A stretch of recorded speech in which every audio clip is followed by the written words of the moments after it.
think we're for a 75 card mirror here.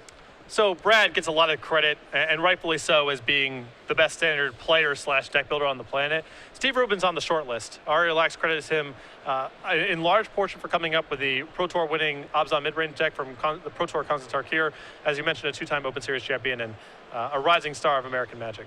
So for the Devotion Mirror, you better have some acceleration, some payoffs. These two are ships passing in the night game 1. This is just going to be a test who has the better draw. Brad advantaged for being on the play here, and starting off with a Man Accelerant as well. Brad with the Temple, scry the top card to the bottom, kick things off with an Elvish Mystic as well. Rubin had one as well. You see a Nykthos, and now here is a Deathmist Raptor. So they both have the Megamorph package of Deathmist Raptor, and I believe Den Protector too. I want to confirm that. Okay, it looks like no Den Protector, at least on Brad's side. So Deathmist Raptor is not that potent in the mirror match. It's very easy for it to get overpowered. So it's not great for Steve to have, but it is 2 Devotion, and he has a Nykthos already. So if he has a big mana payout, one of his top-end cards like Dragon Lord Tarka, Hornet Queen, he'll be able to get to it very quickly. And talking with Brad yesterday, as he was getting ready for this tournament and playing in some of the LCQs, he basically said, if people are on Abzan, this is where I want to be. And I don't think there are a lot of perilous vaults in the room this weekend. And if I'm right about that, I'm going to have a great tournament. If I'm wrong, I'm not going to have a very good tournament. Unlike the earlier builds of Devotion over the last year and change of Standard, it's very hard to beat green splash red Devotion with just a couple of removal spells. Some of the earlier builds would really just fold to a single hero's downfall or other removal spell. It's really the sweepers that this deck is concerned about playing against. Brad expects there to be very few perilous vaults in the room.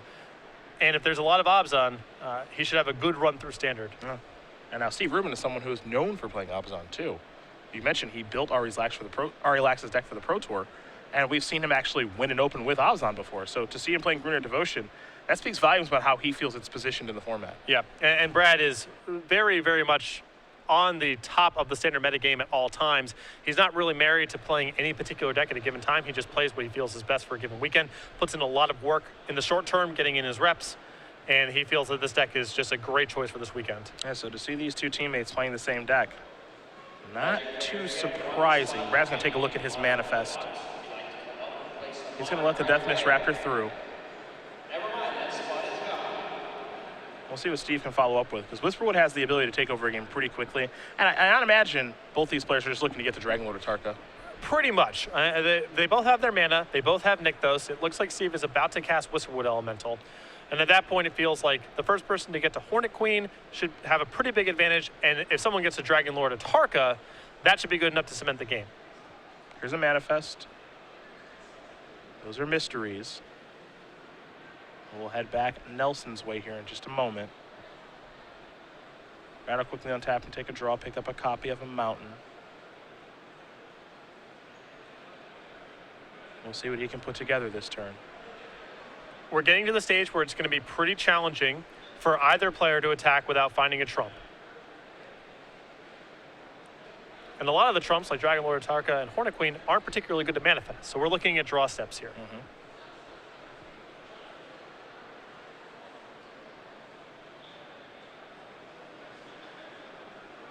Brad going to go reaching for some mana. He's going to unmorph a Rattleclaw Mystic, so there'll be a little bit of a burst in mana here.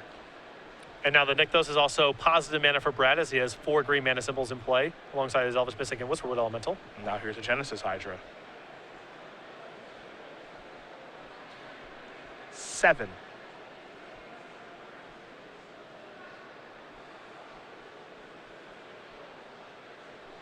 Maybe it was 8. Nope, never mind. Dragon Lord Tarka costs 7. Yeah, because of the Bogren and Hellkite similarities. No, it's a 7 mana 8/8, and it deals 5. It was the last card that Brad found. So that's going to enter the battlefield, and he's got Sky superiority right now. Can't forget about the trigger that you get as well. Even though he hits it off Genesis Hydra, you still get the trigger. So I'm interested to see, there's 2 routes for Brad here.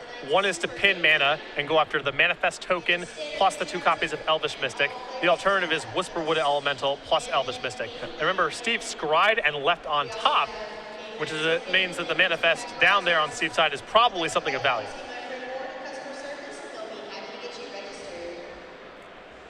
He's going to go after the mana accelerants, it seems.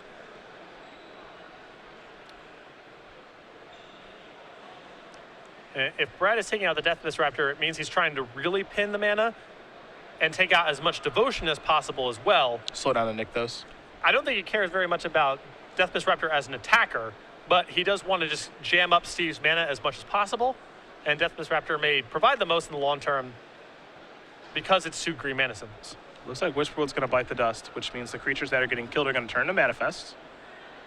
So Steve will get to turn over 3 creatures. But an army of 2/2s right now, not all that impressive. Especially Brad still with Whisperwood Elementals, pumping out his own stream of manifest tokens, and as you mentioned, air superiority now with Dragonlord Target. And remember, we keep forgetting about this. It's an 8/8. It closes out the game pretty fast from this spot. Yeah. She is pretty big. And you get the feeling on Steve's side that those manifest tokens, they really need to involve mana for him to be able to fire back at a big play against Brad, because Brad's going to be able to close out this game pretty quickly otherwise. See Steve's hand, a couple copies of Wooded Foothills, and it looks like he just picked up a copy of Courser of Krufix. Not very exciting there at all.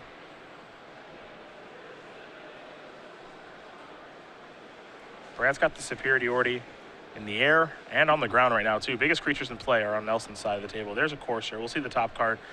There's another Wooded Foothills. That'll enter the battlefield to get a trigger there from the Courser. Rubin will go up to 21. Next card is the Genesis Hydra. Genesis Hydra can be pretty juicy here for Steve if there's mana creatures down in his manifest tokens, or even if he's able just to put together a lot of devotion next turn. But given where his board is at right now, Genesis Hydra is pretty anemic. He does not have a lot to do with it.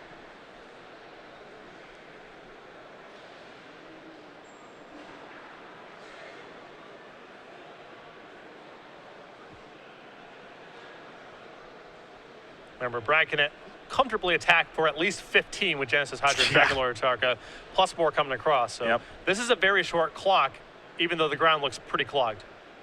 He's going to come in with those 2 big creatures. Steve's going to start by sacrificing the Wooded Foothills. He'll stay at the same life total because of the Courser. And the land is a forest. We'll get a better idea of what's on top of his deck here in just a moment. And that's pretty bad news for Steve there, because if he doesn't want to draw Genesis Hydra, it likely means that the manifest tokens are much to do about nothing. Otherwise, he would want to keep that. Well, he's going to draw Genesis Hydra whether he likes it or not. There's the Sylvan Caryatid. That'll get unmorphed. Death Mist Raptor's on the way back. That gives him the opportunity to take care of that Genesis Hydra, so that's good. We'll see what's next here for him. After he does take 8, he goes on to 13. Nelson's follow-up I don't think is going to be all that great. Just to carry at it, there's a land. Whisperwood trigger. Another manifest coming. We're going to head back Rubin's way in just a second, I believe.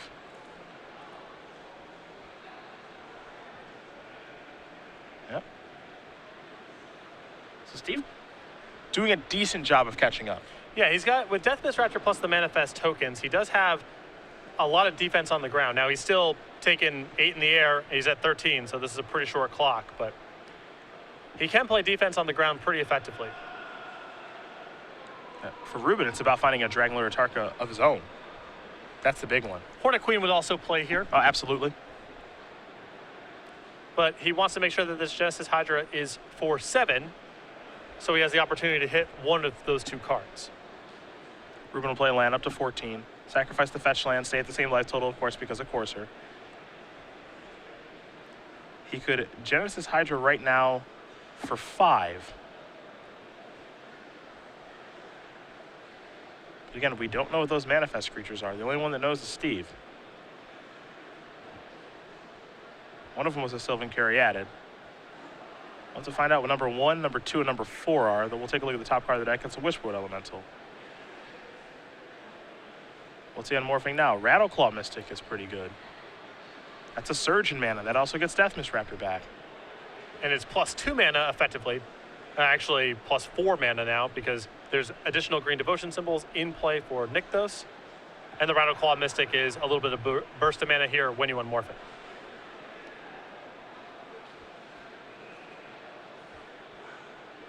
He's trying to put up a fight. I mean, Brad's start was great. But Brad's sort of petering out here a little bit, and with Steve having Death Mist Raptor plus a sea of morphs, he may be able to block for a very long time. Brad's really just all in on the air. Here comes the Hydra. he's going to turn over some cards here. We'll get a look at them. Xenagos, Pelucranos among the cards. What I don't think he found was a copy of Dragonlord Tarka. Or Hornet Queen. Pelucranos is potentially an acceptable consolation prize if Steve can generate a boatload of mana next turn and simply fight Dragonlord Tarka. Well, Pelucranos is the weapon of choice. Genesis Hydra 9/9. So now it's all about the air beatdowns for Nelson. Yeah. Just that quickly, things have moved back in Rubin's favor as far as the ground is concerned. Brad's also drawing to a lot of his own similar big cards. His own copy of Hornet Queen, his own copy of Pelucranos. Those can be very powerful here as well. But Steve may be able to stabilize next turn if he's able to generate enough mana with Pelucranos. And at that point, it's just competing Whisperwood Elementals since Steve has one hand, and the game just bogs down until someone else can find a big draw. 4 is the top card of Rubin's deck as he passes the turn back over to Nelson. Dragonlord Tarka looks to be entering the red zone. And it is.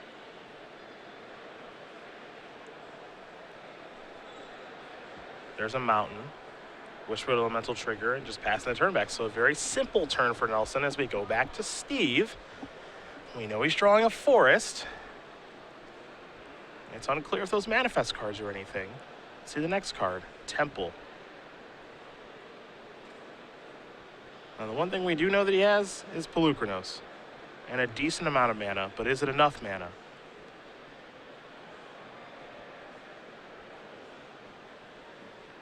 Nykthos would generate 10. Yep, currently Devotion is 10.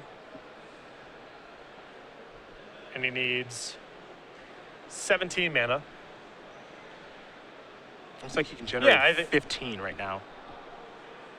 10 with a Nykthos activation, 11, 12, 13, 14 from Caryatid, 15 from Rattleclaw, so he's a little short. Has to somehow get to 2 more.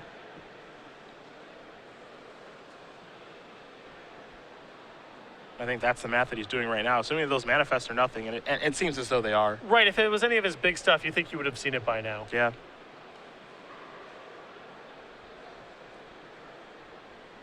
And with Steve at 6, it means that even if one of the manifest tokens is Hornet Queen, Brad still tramples over for the kill.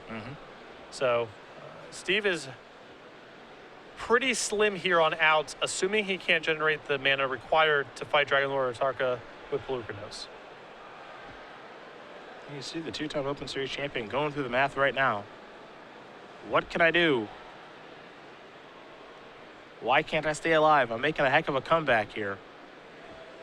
Yeah, this might be one of those literally 1 mana short type of scenarios. Yep. He can make 15. He's got to get to 17, and he hasn't played land yet, so he might be actual 1 mana short.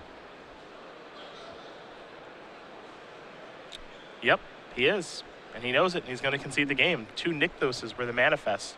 Brad will turn over his, and Brad Nelson's going to win game number 1 here over Steve Rubin. Green-red Devotion Mirror goes to the player on the left to start things off. Looked like Steve was getting that game turned around. If he could find enough mana or a way to answer Dragonlord Tarka, he felt advantage. But Brad got off to a pretty good jump there and was able to pressure Steve's life total. Usually the matchup feels about who gets the first trump. I suppose Brad technically did with Dragonlord Tarka, but was able to just barely squeeze out that game before Steve could get it turned around. I think we got similar sideboards here, so typically we go over both player sideboards, but I'm looking at 3 Nylea's Disciples, 2 Nissa Worldwakers, a Den Protector and Arc Lightning, a Xenagos the Reveler, and Ugin the Spirit Dragon, 2 Hornet Nest, 2 Plummet, and 2 Arbor Colossus. We are looking at the same sideboard. Fair enough. What do you like for the mirror? I think Ugin is excellent in the mirror. I think Xenagos is pretty reasonable just because it's another source of big bursts of mana, assuming that the board is mostly uncontested. Arbor Colossus is potent here. There is some stuff going on in the air. It's a large source of devotion and so forth. I think the 2 Nissas can come in as well. And I actually like the 1 copy of Arc Lightning in this matchup a fair bit because there's a lot of 1 toughness mana accelerators. I think both players are going to sideboard the same here, too. Pretty much, yeah. I mean, it's the same 75, so be surprised if there was much deviation. I don't think there's anything crazy going on with player draw. Any of that No, stuff. no. This is just all about mana into big plays. If you can disrupt your opponent along the way, that's obviously great. But these sets can't really deviate from their fundamental game plan. Their sideboards allow for some upgrades or some side grades, basically. But I think you're going to see these players mostly sideboard close to the same. Well, they're getting ready for game number 2. We will talk about season number 3 here on the Open Series as it begins tomorrow with our modern main event. Of course, the Invitational is the conclusion of season 2. The modern main event is the beginning of season 3. And then next weekend, nothing Open Series related, but a pretty big event anyway. Yeah, we follow up with some more modern action with the Grand Prix in Charlotte. We go to Indianapolis for Standard Open Series in Baltimore at the end of June. We go to Chicago for the first time in Open Series history, July 18th and 19th. Standard Open in Richmond. Then we go to Washington, D.C. for Legacy. A Standard Grand Prix in London. A Modern Open Series back in Charlotte, August 22nd, 23rd. And then the Season 3 Invitational in New Jersey. Standard and Legacy as the Invitational format with a 2-day, $20,000 Standard Open Series event, August 28th through 30th. Some awesome dates during season 3. First time going to Chicago. London, of course, taking place. The information was unveiled about that earlier this week. And then to kick things off next weekend in Charlotte, which is going to be a real hoot. Yeah, that's going to be great. Some hooting mandrels, perhaps. Hopefully. See, normally you don't do bad jokes like that. I know. I try to mix them in every so often just to keep people on their toes. I got bad jokes for days. Most of my jokes are hits, but I got bad jokes for days, too. Thank God for that. Yeah. Brad Nelson also has some pretty bad jokes, but he's got a lot of accomplishments as well. Known as Standard's best Magic player, and he is the Players' Championship winner, and the highlights for his career, well, they really speak for themselves. Yeah, former Player of the Year, 2 Pro Tour top 8s, 12 Grand Prix top 8s, 2 Invitational top 8s. When Standard is the format being played, it'd be hard to vote against this guy to win a tournament. A golfer, and loves StarCraft too, as he says, one of the best games to watch ever. A scratch golfer? I had no idea. I don't know what that is. I believe that means that you golf par. Oh, so he's a good golfer. Yeah, that's no joke. I don't want to challenge. I am truly, truly terrible at golf. I went to a driving range once, and I just could not even hit the ball. Yeah, that was my problem too. And so every time people ask me if I want to go to driving range, I say no because I'm embarrassing myself. It seems great. Golf seems awesome. And as I've gotten older, ankle injuries have built up, back injuries have built up. A lot of the contact sports I played when I was younger are kind of off the table. So I'm thinking of transitioning over to golf pretty soon. Just what every old man does. It happens. You laugh. You're watching at home, 16, 17, 18 years old. You're probably laughing too. Don't worry. It comes for you too. Only a matter of time. Father time can't be beat. Yeah, undefeated still. A Nick Nelson passing on the turn. A slow start here for Nelson. And now he's just at the mercy of whatever Steve can produce here. Yeah. Because Steve's going up to 5 mana this turn. Whisperwood Elemental could run away with the game in this spot. Even Pelucranos could be challenging for Brad to catch up. And just a 5/5 right away. There's a Wooded Foothills. Rubin's going to sacrifice that. We'll see if it'll be a forest or a mountain. And it will be a mountain.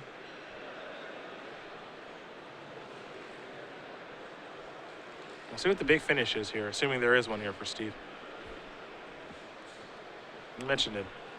Brad is at the mercy of what's in Rubin's hand.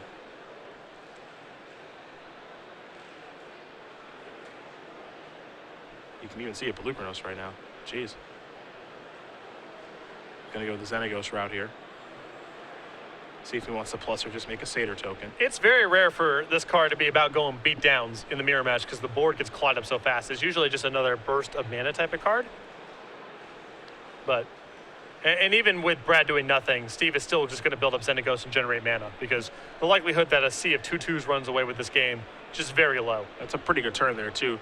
Plussing Xenagos, making a Death Mist Raptor and passing the turn back, putting more devotion and more stuff on the table. Nelson's got a Hornet Nest here. So he's taking a more defensive stand, or at least trying to. But that's something that Steve can just kind of work his way around. He doesn't have, there's no rush here. I mean, Steve's got a lot of mana to work with. He does not necessarily have to break this thing right away. He can do it when he's ready to.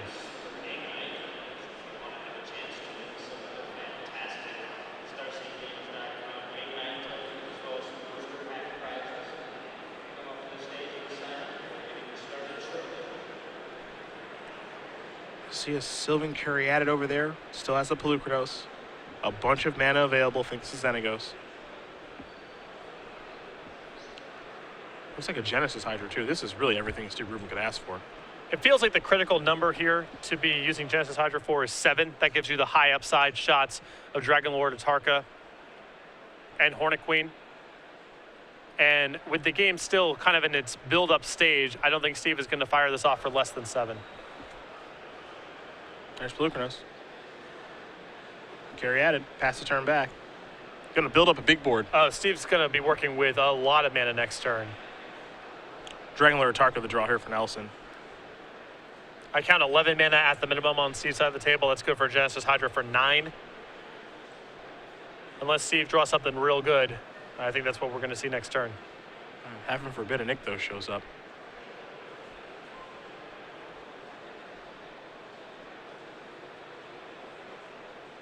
And with Brad fumbling here, this might be one of those extremely rare Ultimate with Xenagos games. Something we don't ever really see. I don't think I've seen it once in the year and plus that this card has been legal in Standard. Exile the top 7 cards of your library. You may put any number of creature and or land cards from among them onto the battlefield. I mean, sure. Yeah. If the game's looking like that, why not? Yeah, we don't ever see that. Here come the beatdowns. I like this attack a lot from Steve because Steve's about to play a big Genesis Hydra, and if the payoff card he gets is Dragon Lord Atarka, he would much rather break the Hornet Nest up front and then deal with all the tokens rather than use Dragon Lord Atarka to shoot down the Hornet Nest and then have to deal with the Hornets after the fact. Yeah, this is just very smart because now, as you mentioned, Dragon Lord Atarka can just clear everything out of the way, or Pelucranos can just say, all right, I'll bite the bullet and kill everything. Exactly. This gives Steve the highest upside, which is just finding Dragon Lord Atarka here and being done with it. And if that doesn't happen, Steve's working with a lot of mana next turn and can simply use Pelucranos to finish off the tokens. Up to 6. Bunch of mana. It's a Genesis Hydra. Let's take a look at some cards.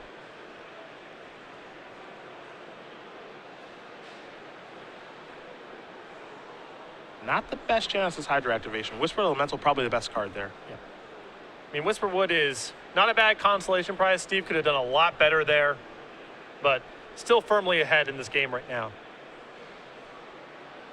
Genesis Hydra a 9/9. And with Xenagos going up to 6, that means Brad isn't even capable of taking out Xenagos on the way back with all of his tokens.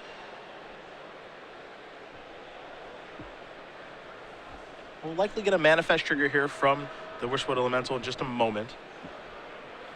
Would hate to see Steve miss that trigger. Seems unlikely. For a player of his caliber, I agree. Battle draw a copy of Temple of Abandon.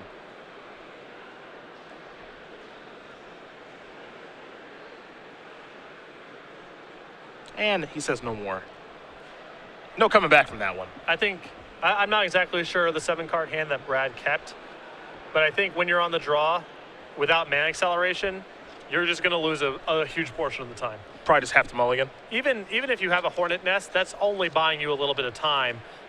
This deck has so much powerful stuff to do on uncontested boards, especially post-board when there's more Planeswalkers in the mix, that you just have to be able to accelerate into a big play.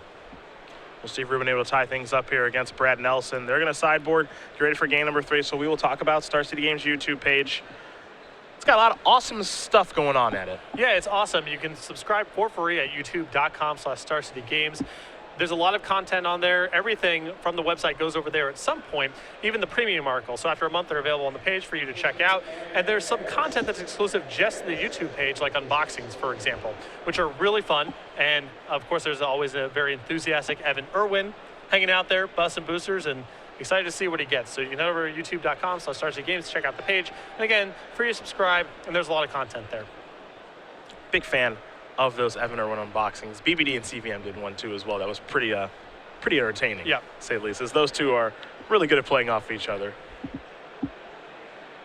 BBD and his witty puns, and CVM just generally having none of it. Just no selling him. Yeah, something I'm certainly a big fan of. Yeah, some shades of our relationship, though we kind of mix up who's in what role. You know what I mean? Do we? Because I always feel like you're just bashing me the entire time. That's certainly not true. I bash. No one objective. You're too close to it. No one objective would say that. I bash New Jersey. Right. I wouldn't say that I bash you. Yeah, but you are relentlessly attacking me in the booth. I dare you to go back to any point in the coverage today and find an example of me bashing you. There are years of tape. Actual years. I thought about if I was going to say year or years, but there are actual plural years of you verbally attacking me. It comes from a place of love. I think that it's a stretch to say that I'm attacking you during the broadcast.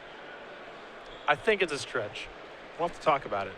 Or just go on the YouTube page. Listen, it's your feelings. I can't be the one to define how you feel. You feel how you feel. I'm just saying from my perspective, I don't feel like I'm going out of my way to attack you. Like, you were happy yesterday the Cavs lost. That's not true at You all. were actively happy. That is you definitely were not cheering true. No, I was crying. I hate that Warriors team. I was cheering louder than you were. You were stressed out.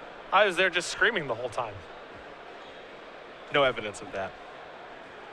There were numerous eyewitnesses. Numerous eyewitnesses. Brad Nelson will be on the play here for game number 3. He's got to do a little more than he did in game 2. That's really the problem here is once something's said on the air, it just exists in space forever. So you can say a lie, and even if it's not true, it just exists. And a portion of the listening audience now just believes that happened. That's because People tuning in for the first time now believe that I regularly verbally assault you. I feel like I'm being assaulted right now. Because you're accusing me of things that just aren't true. I feel like I'm defending myself. That's different. I'm not going to tell you how you feel. You carry it however you want to carry it. But You know what you can do to make me feel better? Buy me dinner tonight. dude, come on. What? I'm just saying, that's an option. You cannot. That's an option that you have because I'm sad now. I'm going to backpedal on that. You feel however you feel about it. You're making things up and then trying to basically blackmail me while the viewing audience is listening to this conversation into buying you dinner, and that's simply not going to happen. See, this is my friend. He won't buy me dinner. Yeah. He won't It's buy me very dinner. selfish of me. Extremely selfish He of me. won't buy me dinner.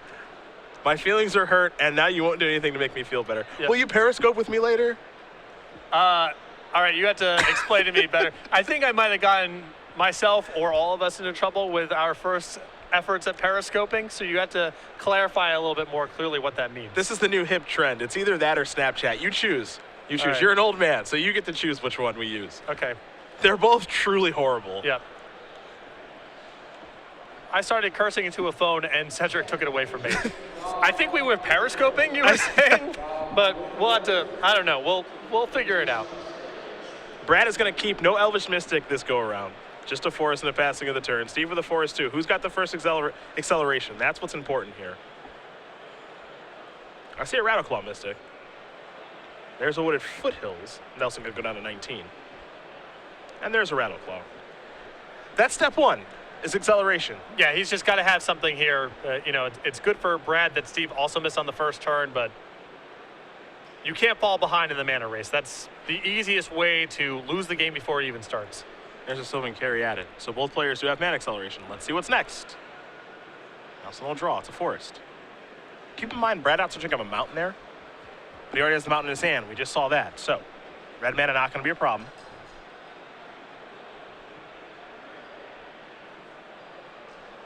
This mirror match is very interesting, actually, because it's pretty straightforward and simple, it seems at times, of just play a bunch of stuff as there's a morph. But Well, it can get more complicated than that. You have to be aware of when your opponent is about to hit one of the key trumps. Whisperwood Elemental, a big blue knows some of the 7 mana plays. And then on your side, it's trying to deploy as much of your board and then get the most out of your own big plays. So it's a lot of buildup of mana. Whisperwood Elemental is an important play to sort of bridge the gap towards your big plays. And then you want to make sure that your Genesis Hydras, your Dragon Lord Tarkas, your Pelucranoses are doing the most, because you only have so many cards in the deck that really carry the day. You need to get the most out of them. Steve looks like he's doing a little bit of math here. Ah, I see why. There's another Nykthos in hand. That might be the only other land he has, too. I think 2 copies of Nykthos. Jeez.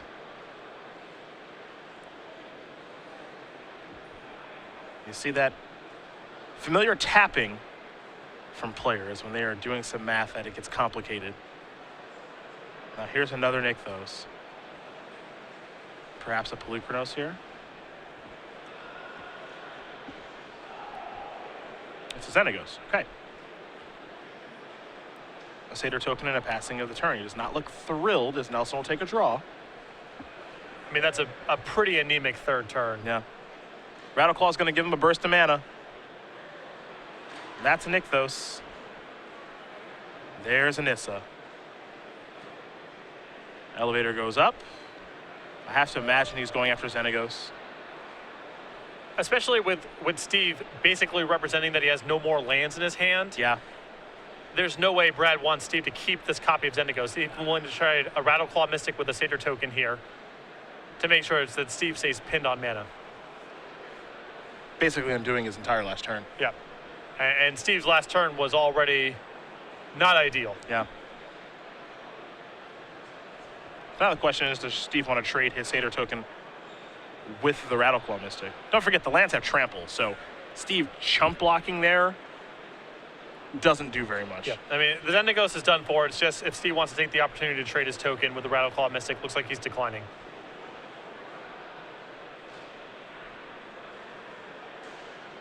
I mean, the thought process is if I peel another Xenagos, I can make a Satyr token and use the 2 Satyr tokens to take care of the Nissa. Because Nissa is causing some trouble now. The other thing is the ship has sailed on Steve containing Brad's mana at all because Nissa's going to be in play. So trading with a Rattleclaw Mystic isn't worth a whole lot. If it increases Steve's chances slightly of getting that Nissa off the table, it's worth allowing Brad to have the Rattleclaw Mystic in play. Polukranos and a passing of the turn. Looks like Nelson's draw was another copy of Nissa.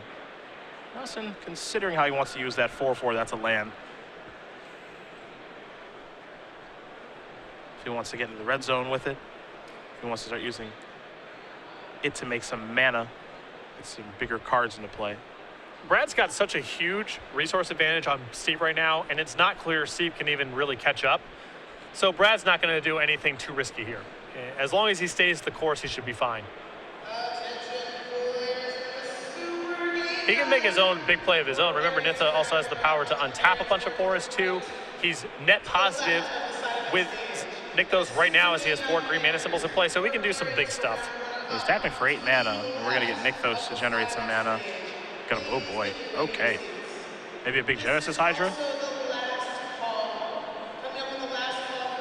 Yep, that's what it is. 3, 4, 5, 6, 7, 8, 9, 10. Any Atarkas to be had? Yes, there is. There she is. That's going to take care of Polukranos.